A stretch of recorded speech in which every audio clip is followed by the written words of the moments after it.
guys, it's Heather from Tomatoes, Poppies, Everything Gardening. Welcome back. Today we are going to be talking about squash and getting a jump start on planting squash because I have a very persistent pest here called the squash vine borer, and he will not, or she, it's a female, laying her eggs all over my squash, and then the babies, they come out, they bore into the stems of my squash vines. So we're gonna try to get a jump start. I did this like 2 years ago. It worked great. Everything I tried last year did not work. The only thing I can do to get any squash at all is to get a jump start, and that's what we're gonna work on today. So I am going to plant, well, let me just turn the camera around and show you what we're gonna do. So last summer I only got 2 squash for the whole summer, the whole season. And that's not really good. I know a lot of you can't even give away all the squash that you get, but here in the southeast of USA, there is that squash vine borer. It's laying its eggs at least 2 to 3 cycles here for me. Some people only get 1 cycle, but I get at least 2. So in order for us to have any squash at all before things get really, really bad, come say June, what I need to do is start some squash seeds in something that's biodegradable. So what I'm thinking about doing, these really large pots that are biodegradable, or you could even get away with using something like this where you can gently kind of work the bottom up. This is the extra large tray that I just ordered for this project. You might disturb the roots a little too much, not sure, but we're going to try this. We're going to try the biodegradable, and we're also going to try my little flexible cups that I like to use. Get these at Target, and then I just burn or drill holes in them. You can see it's got a lot of give to it. So technically I could try to manipulate and work out that root ball without destroying the squash root too much. So we'll try that. We'll try 3 ways and see which one works out the best. I'm also going to do some direct winter sowing in place with some squash. So that'll be 4 methods. We'll see which one works the best. I think I've located most of my squash seeds, and I've divided them into 4 categories, as you can see. Unfortunately, the one that I have the most seeds for is the variety, the category that the squash vine borer will attack most easily, and that's the pepo from the squash family. So they have the least resistance, and these are a lot of the squashes that I actually want to eat and I want to grow. But I've had very poor luck. I've tried so many times. I've tried all the methods. I've even, one summer I even did the surgery, you know, where you cut the skin and you pluck out the borer grubs or larvae, and I don't do that anymore. The time or 2 that I did that, I mean, I was finding 2, 3, 4 of those thick, white, ugly, grubby little yuckiness. Well, they're not worms. I guess they're more like a grub or larvae. I'm just not going to do that. That's just way too much work. The only thing I'm going to consider doing this year, I'm going to start early, what we're doing today, and I may wrap maybe 6 inches of the bottom stem with, one year I used, what did I use? I used, it's like a medical wrap, like to hold bandages on, something like they use at the vet to hold the dog's little gauze in place. May do that, and I may spray with some peppermint extract mixture and some BT, and that's it. I'm not going to try to quarantine and use netting and hand pollinate. I've tried all those things. I just want a little bit of squash, and if I have to just go buy some at the farmer's market, I'll just do that. But we're going to try this. So let's pick out what we want to grow. So supposedly these 2 varieties, the lemon squash and this Romanesco, is supposed to be, supposedly from different websites, I've heard people talk about this, squash vine borer resistant. You can see I've used this pack several times for the lemon squash. I'm going to say that's not true for me, but I have a heavy infestation and also multiple rounds of the borer throughout the summer. So there's only a few seeds left in here. I might try it one more time. I have not grown this one yet, but it looks beautiful, and it's an Italian heirloom. I think I might try this one too, just to see. I can do an experiment.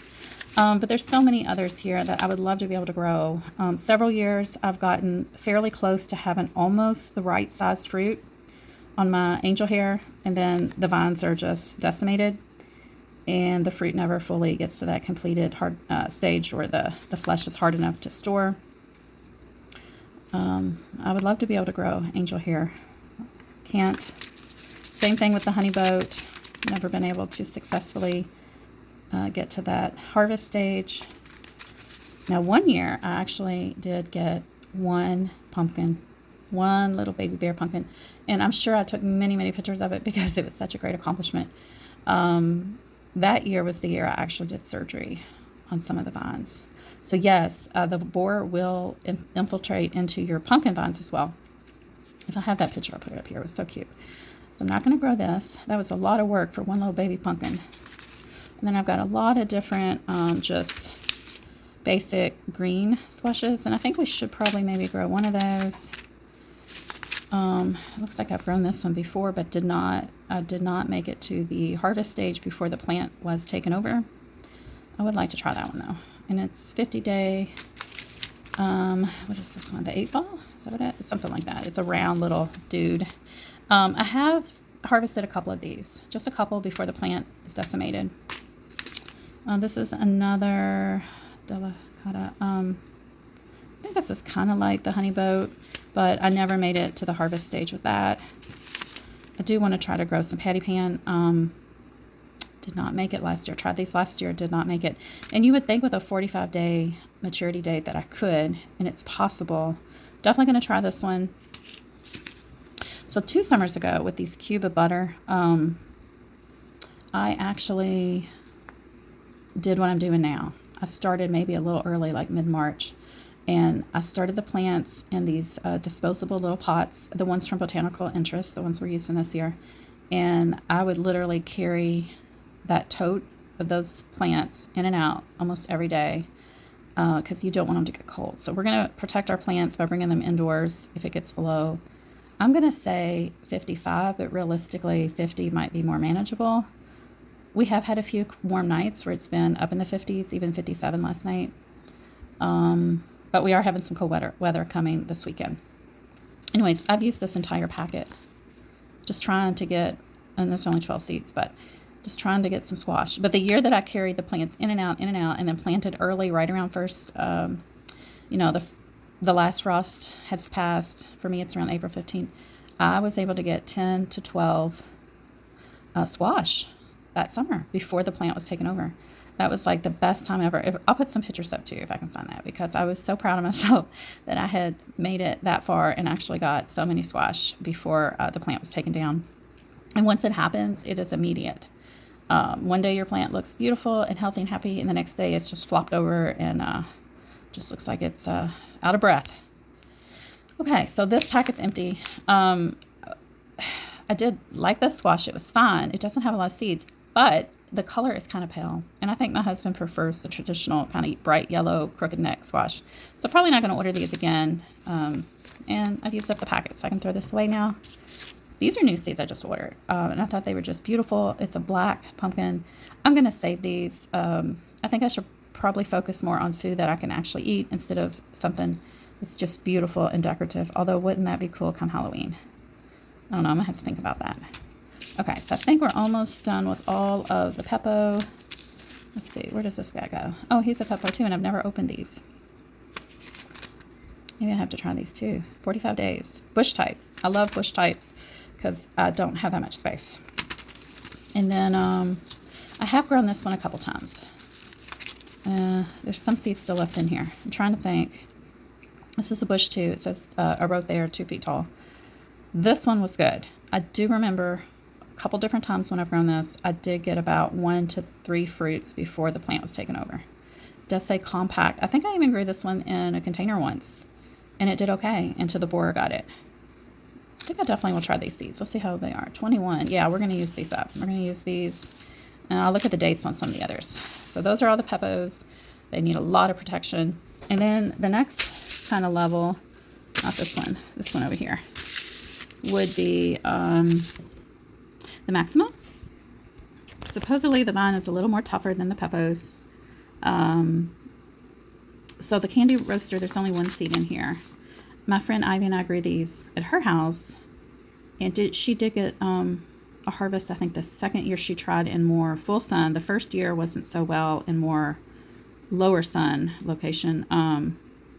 But both locations, I think, did get some borers. But because they were able to vine out, they were able to put more roots down. So that is a benefit of a bush versus a vining. If you've got the space, you can let them vine, and they will get more fluid water by being able to put the roots down and have multiple spots of rooting versus some of these bush plants that just have that main stem going down into the soil. So even though she did get some borers in the candy roaster, because of that vining and the roots all along the way, she did get some harvest this past summer. Those are really pretty, and there's some recipes you can make with these. You can make a lot of different pies, or like sweet potato casserole, except you're using the candy roaster. They get pretty big too. This one I've not grown. I think it's like a Japanese maybe variety. I had to look this one up and see if it was maxima, and I had a hard time finding out that information, but I'm pretty sure that it is. Now this guy, I have grown him a few different times. Tronco, I'm just going to say the last name, Tronco. It's beautiful. This was the only squash I got 2 fruits off of last summer, and that was because I did my experiment with screen meshing. I wrapped this plant completely in mesh to protect it. Anyways, I got tired of doing that, and I didn't want to have to hand pollinate, but I did get 2 fruits before the plant went down, and they are so cute, and not too many seeds, really. I don't know if you can see by that picture there. If I can find a picture, I'll put it up. Now, according to this is a similar variety. It looks like, is it even the same exact variety? Very similar, is it? The name is slightly different. I bet these are actually almost the same. The problem with some companies, which I love Southern Exposure Seed, but they don't put pictures. I really wish they put pictures. Anyways, the packet is open, so I must have tried these at least once, but don't have any memory of that. So I'll probably pick at least, I don't know. I'll look at the dates. Maybe we'll grow this one again. At least one from that variety or classification. And then we'll move on to the most. Wait, this one doesn't belong over here. So I've never grown pink banana, but I think I want to. I have a feeling it's going to be similar to that candy roaster. So I might try that and let it vine out in my yard. I just have to hide it from my HOA so they can't see it. But I got a lot of seeds here. And then we've got this is like the highest level of protection. Well, actually there's a 4th one, but I don't have any of those seeds. And this is like the moschata. Is that it? Moschata? I think it's pronounced moschata. So these are supposedly the most, or one of the most resistant. And this one, I don't think this belongs here. No, that actually goes way up in the pepo.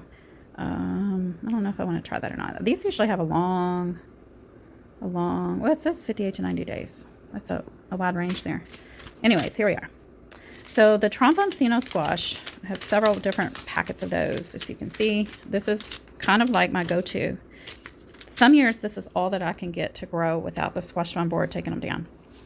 However, last summer, they did. They actually infiltrated that vine, and I believe they actually migrated into the one and only fruit I got. So I will probably grow Tromboncino at least one again. They do store really long if you let them harden, get to the hardening stage.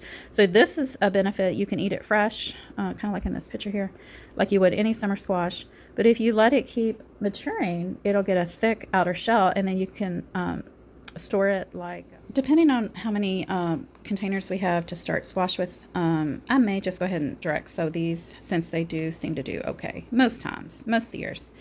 And then the Seminole pumpkin, that is also supposed to be a real thick vine, thick stem, more resistant to the borer. It's a kind of a whitish pumpkin. Never grown it, but I hear that it does really well in the southeast.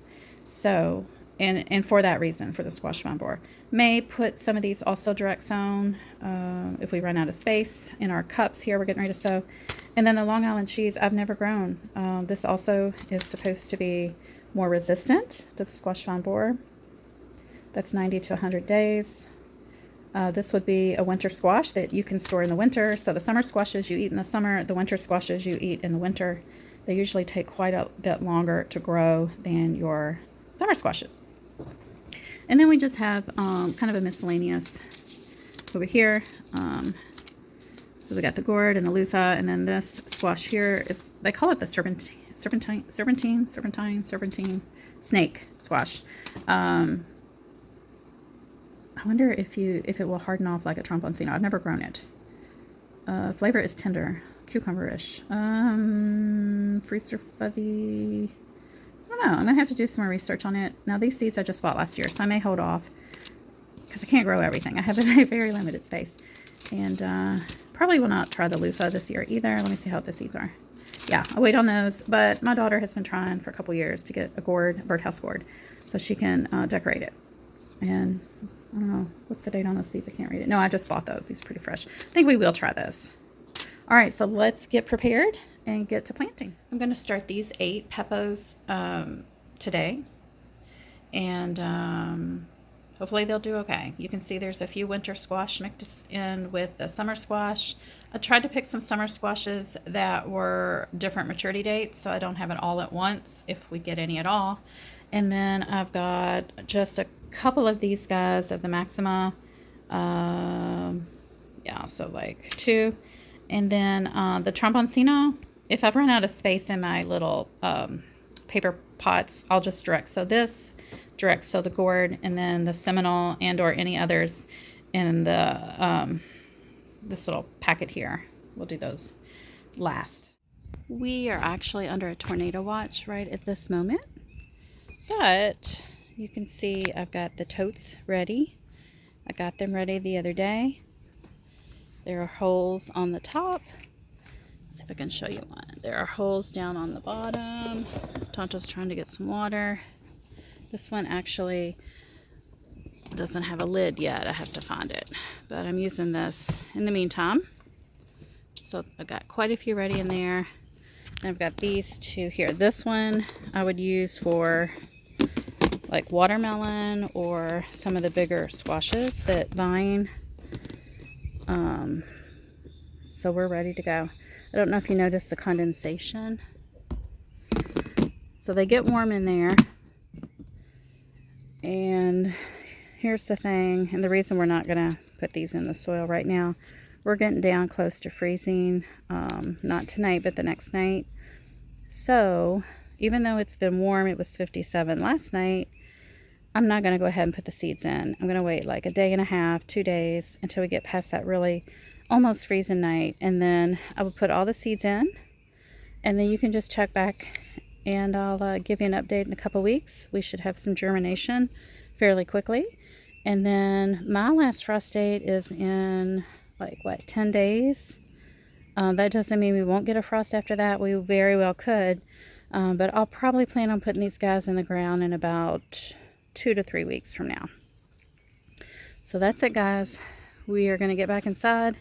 I will put these seeds into the soil in the containers in about 2 days. What did I say, 2 days? And so let's say that I did plant them today and we were going to get down below 50.